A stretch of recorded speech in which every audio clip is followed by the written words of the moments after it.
Good morning, everybody. My name is Inga Cotton. I'm the founder and executive director of San Antonio Charter Moms. And this morning we're having another Charter Moms chat.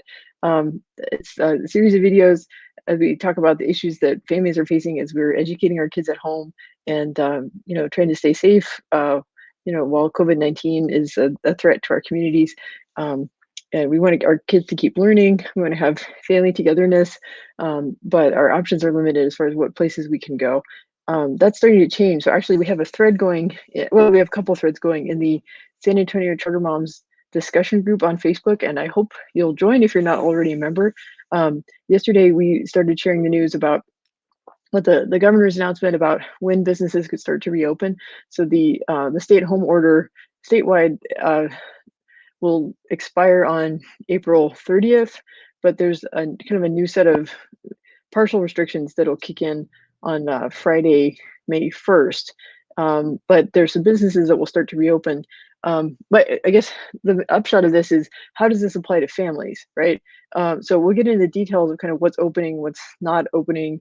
We're still waiting on some details about how this plays out in San Antonio, but I think a lot of us are wondering, how are we going to keep our kids busy this summer if we can't travel and we don't have camps?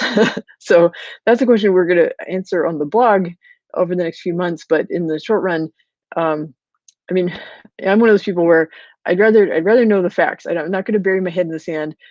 I want to know what to expect so I can anticipate and plan for it. I'm not going to dwell on it, right? I'm going to soak up some news, make some decisions based on it, and then I'm going to go on with my life, right? I'll go to work, or get some work done, go for a walk, do some baking, read a book with my kids. I'm not going to dwell on the news, but I do want to be informed, and so that's kind of the purpose of Charter Mouse Chats is keeping you all informed about.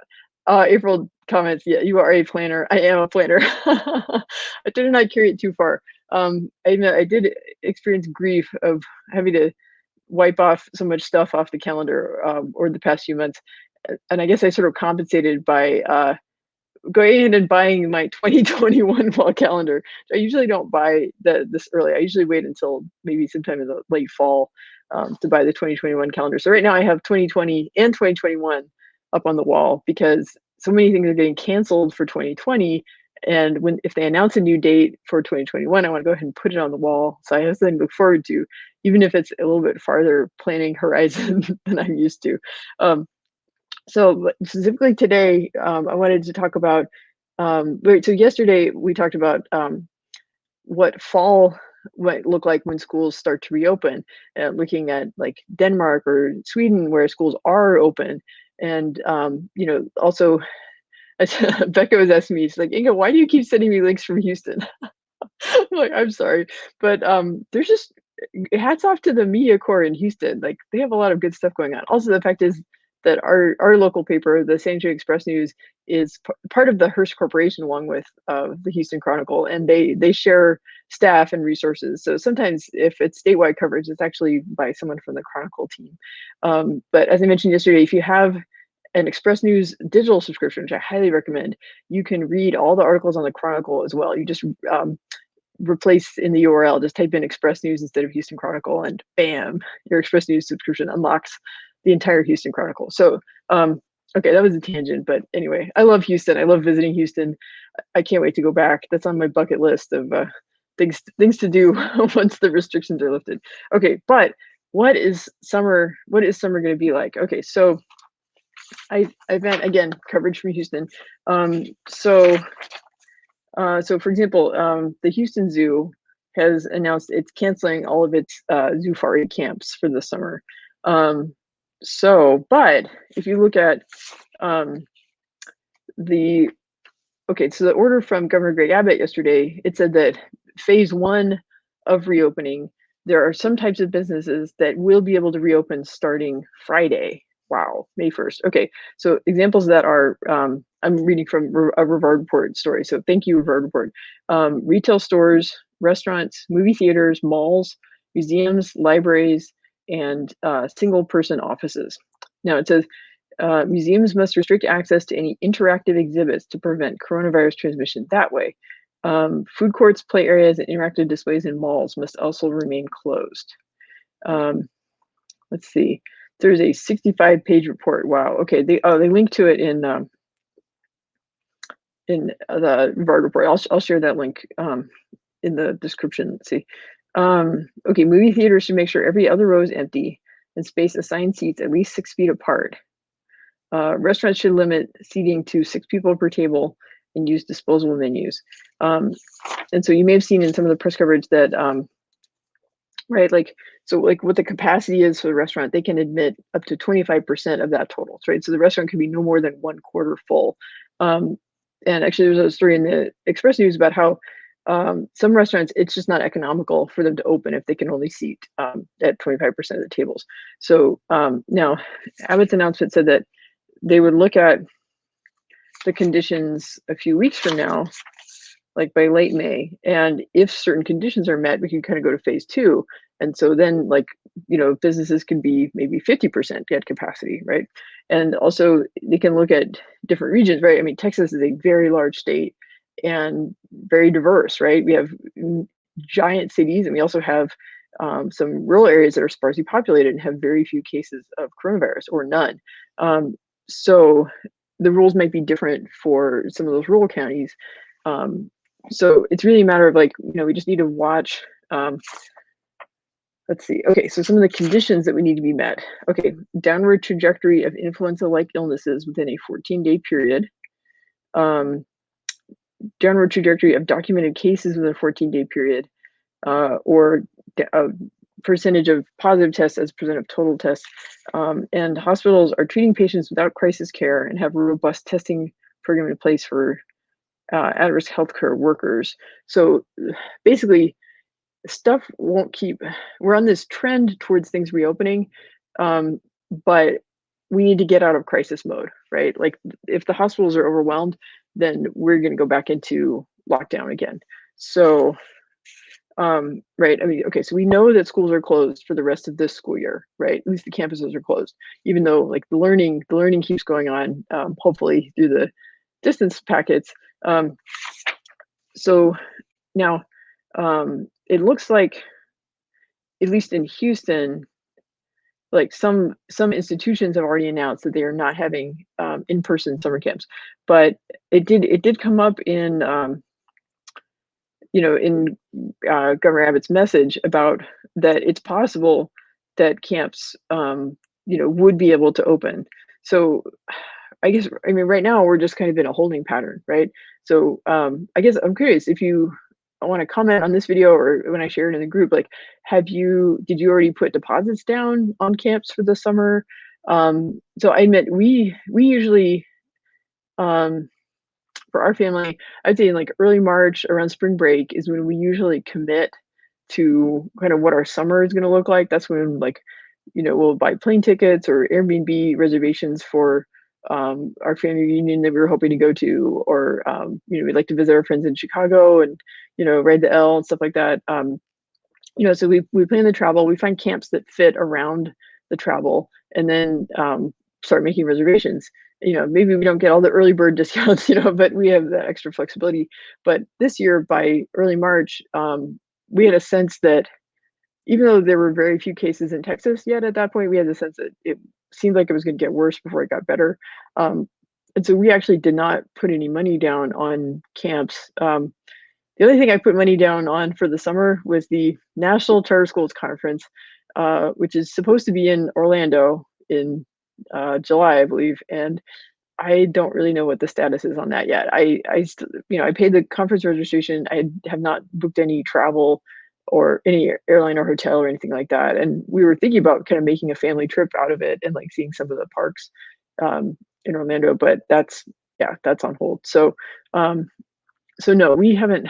So I'm kind of curious now. Okay, we did buy a season pass for the pool in our neighborhood, and they say they're going to open on May 1st. Now, let's see. Okay, where is this? Okay. So on the list of things that are not opening, public swimming pools are not opening on May 1st. Interactive amusement venues such as bowling alleys and video arcades, those are closed. Tattoo studios. Oh, okay. Okay. Hair and nail salons, gyms, and bars are not reopening. So restaurants are opening, but not bars. good to know. So you can still get a good margarita at plenty of restaurants around here though, so um, yeah. I guess side note, just because the governor says that something can reopen, that doesn't mean that they will reopen, right? So I think, yeah, our moderator Becca, she was messaging her neighborhood library and just said, "Hey, what do you know what your plans are yet?" And basically, I mean, they don't just because they're allowed to reopen, they don't have to reopen, and really, they shouldn't reopen until they have a plan about how they can keep people safe, right? Like, what will their staffing levels be? Does everyone have a mask? How often? What's the cleaning program?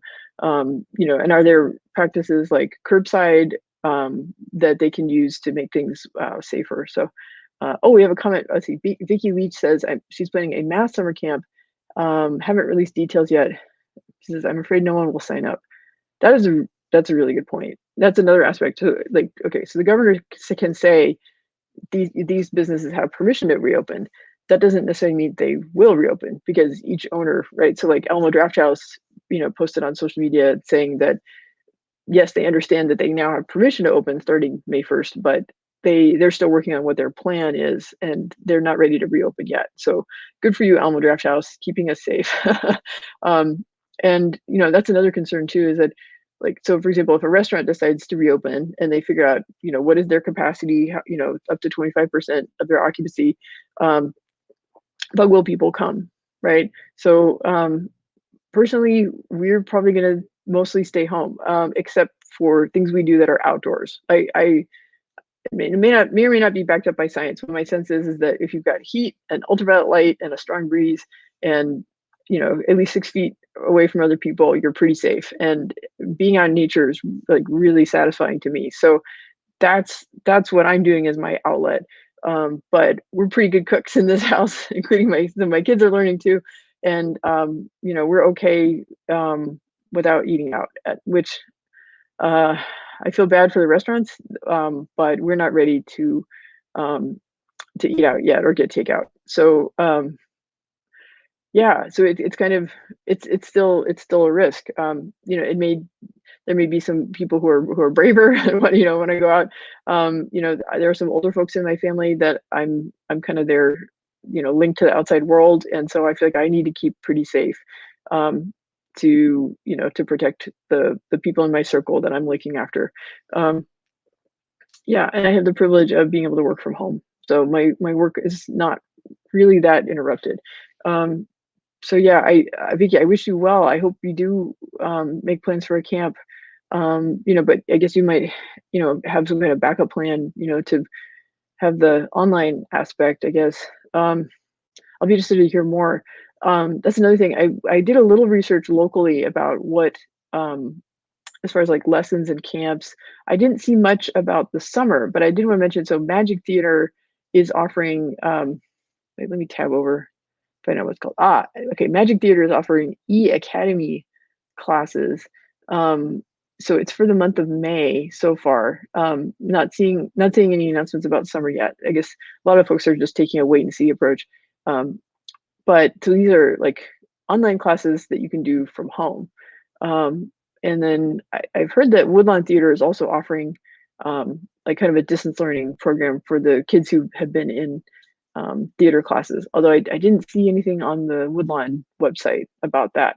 Um, so I'd be interested to see, like, if you hear about something, or if you work at or have friends at local places that normally offer camps, and what their plans are, what their backup plans are, or when they're going to make a decision. Let us know, leave a comment, or PM us, and just tell us what's going on. You know I guess, I mean, I can see it's possible that some camps might open later in the summer, but I also see, like, yeah, just I don't know, with kids, it's hard to enforce social distancing, especially with young kids. Um, and yeah, it's at this point, it's just really hard to know. I wish I had a more definite answer for you guys. At this point, we're kind of assuming that camps probably won't be available in the summer. If they do start to open up, we will be pleasantly surprised. Um, we're gonna let's see. So for us, the school year ends at the end of May, and at that point, we'll probably transition to kind of a homeschool light program, kind of summer learning, just to kinda keep everyone busy, because we can't go that many places, and, you know, I feel like my kid's school did a good job of continuing the learning, but I do worry about, things that maybe they didn't cover. I don't know, I kinda wanna put my stamp on it, um, so that's kind of what we have cooking for the blog is, more ideas about activities and experiences that you can do safely from home, even assuming that, um, stuff may start to reopen, but, some businesses maybe can't reopen or some activities just it's not practical. I don't know, like a sleepaway summer camp, it's kinda hard for me to imagine how that would work. I don't know, but if you work at one of those places or you have experience with that, message me, let us know, like, how those businesses are adapting. Um, but we're gonna prepare for a summer where we have to be creative, and we have to kind of figure it out on our own. Um, yeah, because at this point, I'll be interested, so so yesterday was Governor Abbott's announcement. I believe that City of San Antonio and Bexar County, so that's Mayor Nierenberg and Judge Wolf, are going to announce today more how this plays out in San Antonio. To some extent, what the governor does preempts some of the local rules, so they'll need to rewrite the local order to be more consistent with the state order. Yeah, and so this will be interesting. It's like where are the dividing lines? So, oh, okay, we got a comment from Tiffany, who's our board member. Thank you, Tiffany.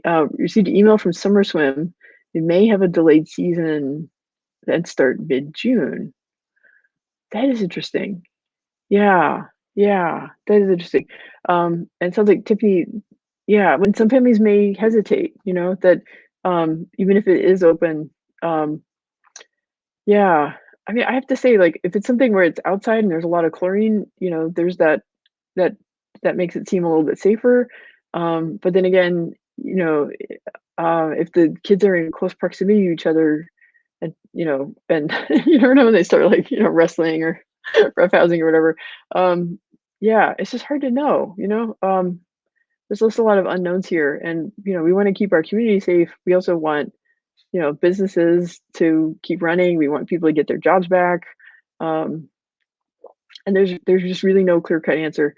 One thing that when I posted in the group about this, we have kind of a thread going of like, what is opening, right? So like there's actually a drive-through zoo in Johnson City that's been open all along, because you stay in your car, you buy a bucket of stuff, you feed the animals, you have to wash your hands afterwards anyway.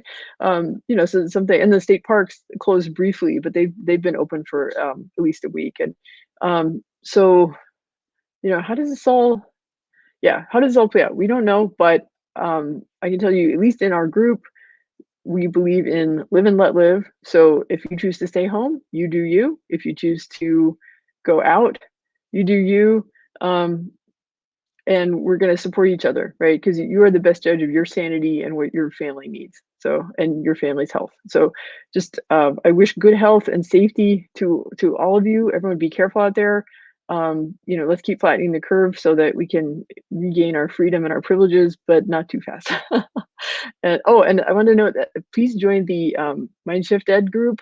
Tonight, I will be reading. Wait, where did I put it? Oh, here we go. I will be doing storytelling. I have not the whole book, but I will be reading from Winnie the Pooh. It's one of my favorite books. And they're doing another survey this week. So they've been doing the Powerful Parent Network has been doing weekly surveys to kind of get the temperature, like what are families concerned about. So yeah, so please join the Mindshift Ed group. Tune in tonight for story time and take the survey. All right, so let's see. Tomorrow, so the theme this week is trying to look towards the future. Yesterday we talked about what back to school might be like. Today we talked about summer camps. So I guess, yeah, tomorrow we can we'll find out more locally, like how Mayor Nierenberg and Judge Wolf, locally are responding to stuff reopening. We can talk about, like, what things you can do with your family, and how to be safe. So, all right. So I'll see you at 9 a.m. tomorrow. Take care.